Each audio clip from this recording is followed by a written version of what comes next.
The savannah was silent in a way it should never be. No birds, no wind, no warning. In the shallow shadow of a thorn tree, something small lay motionless, so still it almost blended into the dust. At first glance, it looked like a rock or a fallen branch, but then it moved, barely. A tiny lion cub. His sides rose and fell in uneven rhythm, each breath shorter than the last. His eyes were open, but unfocused, glazed as if he was already slipping somewhere far away. And wrapped tightly around his neck was something that did not belong there. Something dark, thin, and unforgiving. Every time the cub tried to lift his head, his body tensed. Every time he moved, a faint sound escaped his throat. Not a roar, not even a cry. Just a weak, broken breath. The mark around his neck was raw, red, bleeding. Whatever had trapped him had been there long enough to steal his strength, and maybe his future. There were no other lions nearby, no mother answering his call, no pride coming to protect him. Just heat, dust, and time running out. Most animals found like this never get a second chance, but this cub did. And what happened next forced everyone who witnessed it to make a choice: walk away, or fight against the clock to save a life that was fading right in front of them. The rangers noticed him from a distance. At first, it was only the way he failed to react. Most cubs would bolt at the sound of approaching footsteps, or at least try to. This one didn't. He remained where he was, pressed low against the earth, as if running had already been taken from him. As they drew closer, the reason became clear. The cub's head tilted at an unnatural angle, never fully lowering, never lifting freely. Each attempt ended the same way, with a sudden pause, a tightening of his small body, and that same shallow breath. His legs trembled when he tried to stand, then gave up almost immediately. One of the rangers knelt a few meters away, speaking softly, carefully. There was no aggression in the cub's eyes, no fear, only exhaustion. That was when they saw the wound, a thin line circling his neck, partly hidden beneath matted fur. The skin around it was swollen and dark, rubbed raw by constant pressure. In places, the fur was completely gone. The injury hadn't happened recently. It had been building, tightening, stealing strength over time. Every movement made it worse. Every breath pulled against it. The cub wasn't just trapped. He was slowly being worn down. The rangers exchanged a glance. They had seen injuries before. Broken legs, dehydration, even poison.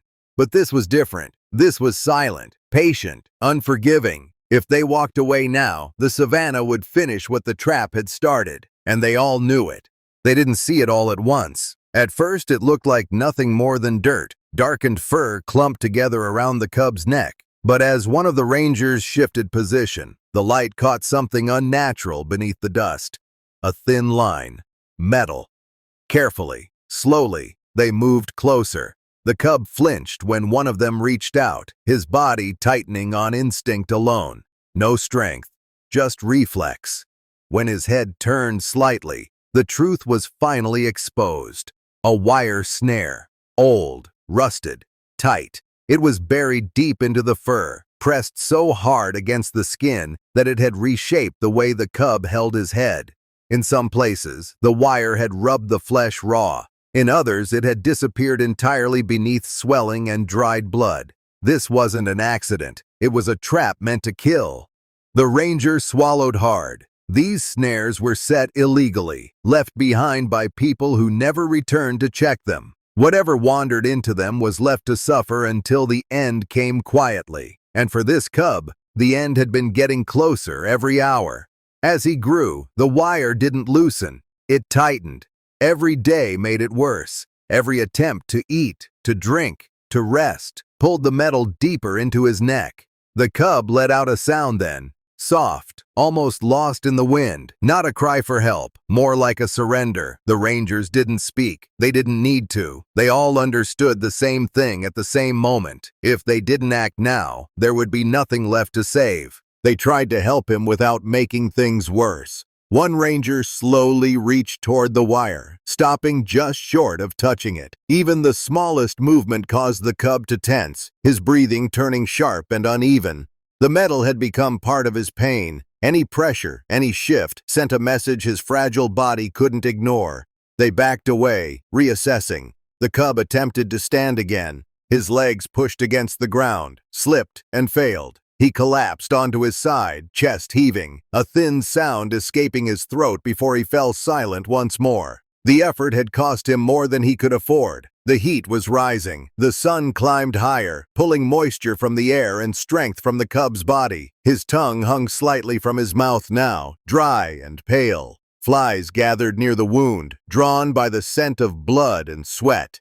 There was no quick fix. The wire couldn't be pulled. It couldn't be loosened. And trying to cut it without proper tools risked doing exactly what they feared most, turning pain into something fatal. Minutes passed, then more. Every second stretched heavier than the last. The cub's movements grew slower, his breathing shallower. His eyes, once wide with confusion, now struggled to stay open. The rangers had seen this before, the moment when waiting becomes the greatest danger of all. They radioed for help and hoped it would arrive in time.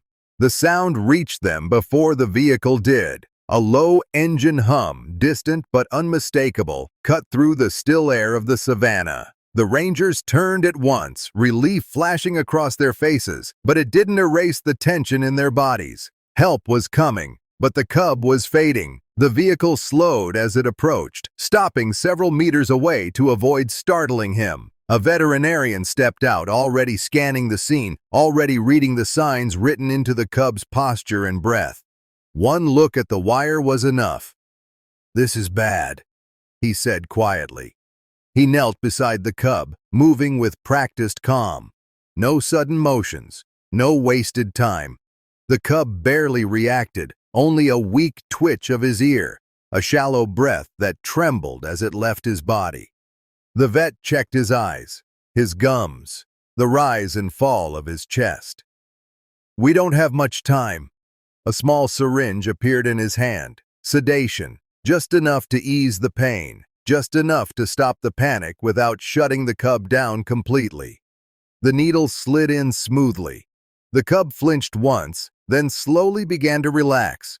For the first time since they'd found him, his body loosened, but the wire was still there, and removing it would be the hardest part of all. The savannah seemed to hold its breath. With the cub sedated, every movement became deliberate, calculated. The veterinarian examined the wire again, tracing where it disappeared beneath swollen skin. Cutting it too fast could cause the metal to snap inward. Pulling it the wrong way could tear what little strength the cub had left. There was no margin for error. Specialized cutters were brought forward, strong enough to break steel, precise enough to avoid the flesh beneath.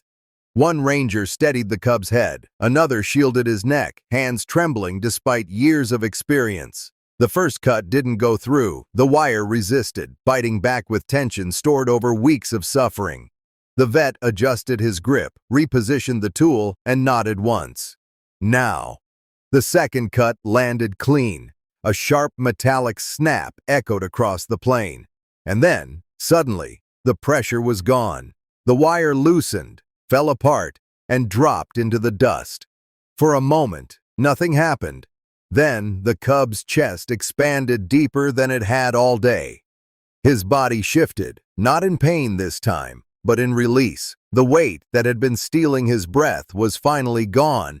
Everyone froze, waiting to see if he would breathe again. He did.